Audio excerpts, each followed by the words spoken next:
Hey guys, and welcome back to the channel. My name is Adrian and today we are doing a September wrap up.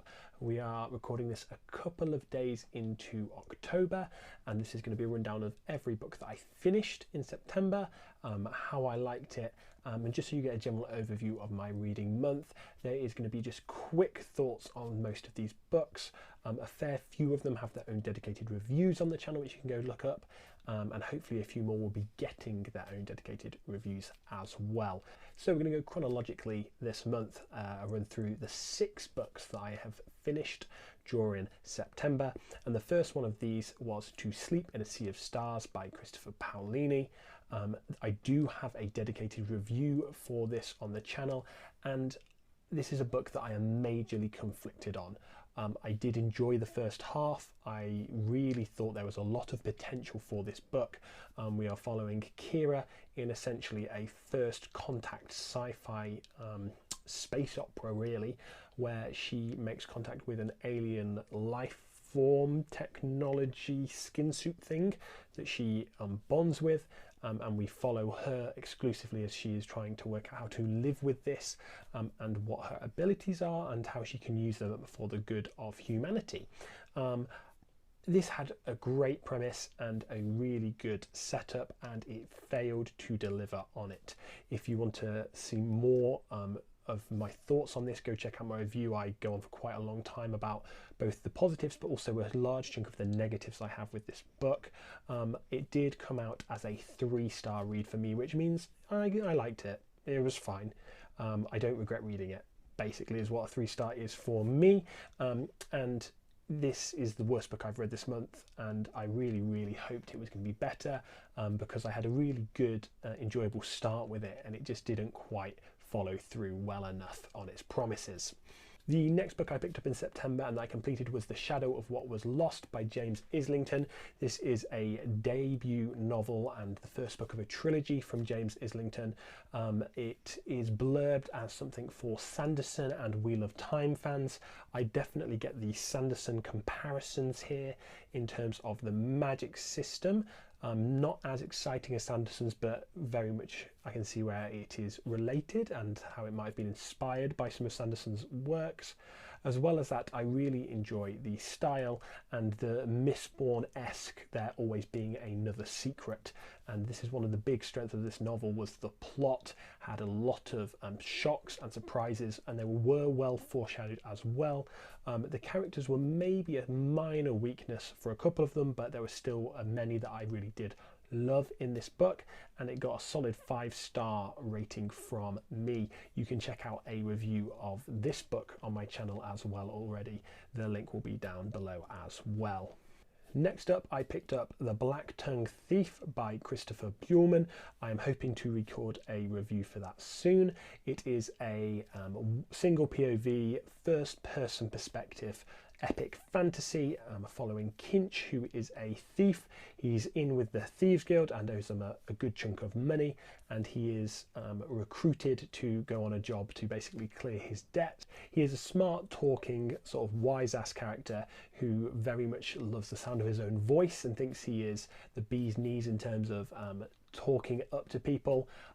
He very much is an interesting character to read. I would not like to be friends with him in real life, but he is very interesting in terms of the perspective we get.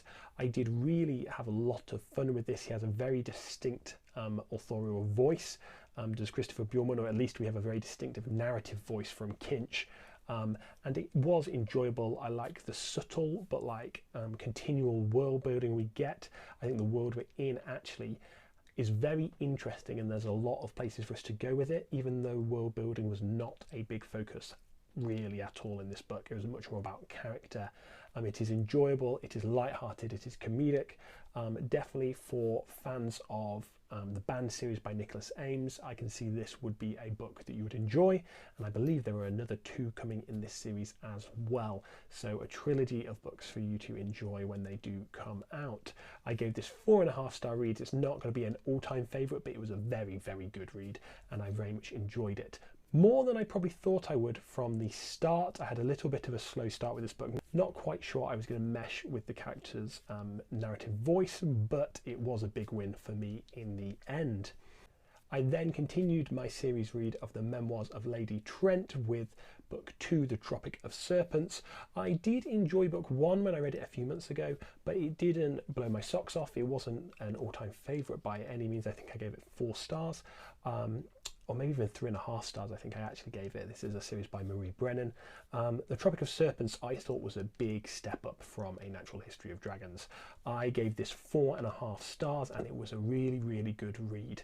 We still had lots of the really good things from book 1, that being Isabella Camhurst, our main character, and her narrative voice. I think she tells it very well. I love the setup of memoirs and how it very much feels like an older, more knowledgeable Lady Camhurst talking about what she did in her past, not always defending her decisions, actually often saying that she wouldn't do what she did now, but that's fine, that she has to sort of be honest with what she did as a younger woman.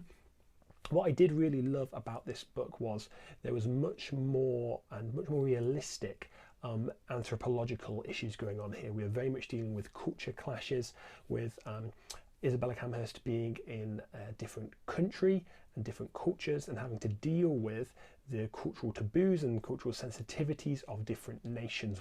Well, she's just wanting to be a natural historian and discover things about dragons, but she has to deal with cultural taboos and issues and do the things that her new society she is in expects her to, particularly as a woman in that society. And I think that was done very, very well. I actually think we got a bit more dragon related stuff in this book as well, which is always more fun, and definitely a very enjoyable read. If the series continues on this trajectory, I actually think it might become an all-time favourite series. I gave this 4.5 stars and can definitely see myself continuing this series very, very soon.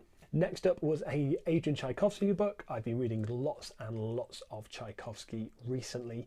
You guys know that he's one of my favourite authors. Dragonfly Falling is book 2 of the Shadows of the Apt series, and for me it was good. It was okay. I gave it 4 stars, which is a solid. I enjoyed it. It was lots of fun, but definitely not one of the best books I've read recently. I believe this was the same rating that I gave Empire in Black and Gold. I think that Dragonfly Falling suffered a little bit from having too many points of view. We were very scattered. The cast grew almost exponentially from Empire in Black and Gold, and I think that often left us wanting more from characters where we got very little page time with them. I will say some of the character development was very good, even with minimal page time for each individual character. I think the way that Tchaikovsky writes war and sieges was very interesting, and particularly the way he dealt with technology as well.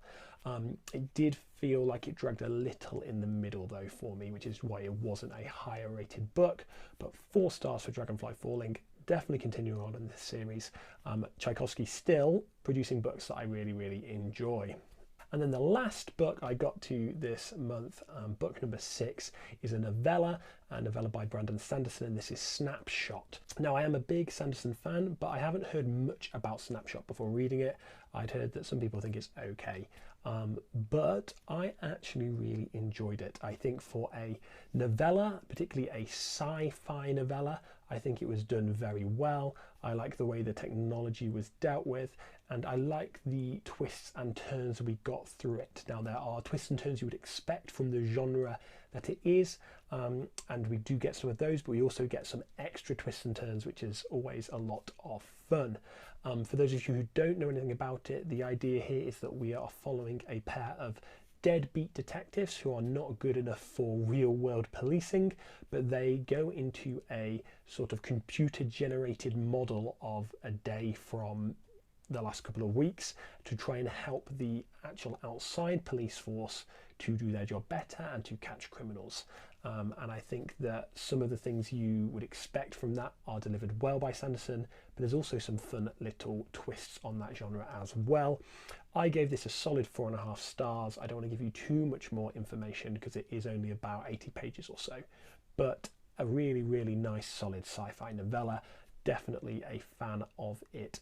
And I know that it does leave people a little bit conflicted, but for me, big tick, enjoyed this a lot. And those are the 6 books that I read in September. Not the biggest reading month for me, but a decent number of books to get through. Some of these were chunky books, particularly looking at You to Sleep in a Sea of Stars and Dragonfly Falling, to be honest. but a good solid reading month for me. My lowest rated book was the 3 stars for To Sleep in a Sea of Stars, but then I had a 4-star, 3 4.5-star reads, and then the 5-star read of The Shadow of What Was Lost.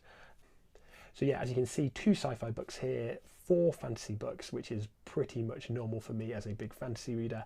But yeah, a really good reading month in terms of quality, even if not so much in terms of quantity. I hope you guys found that interesting. I hope that gave you some insight into what I was reading and whether or not I enjoyed it. If you liked the video, click the like button, subscribe if you want to see more of my content, and hopefully I'll see you guys again soon.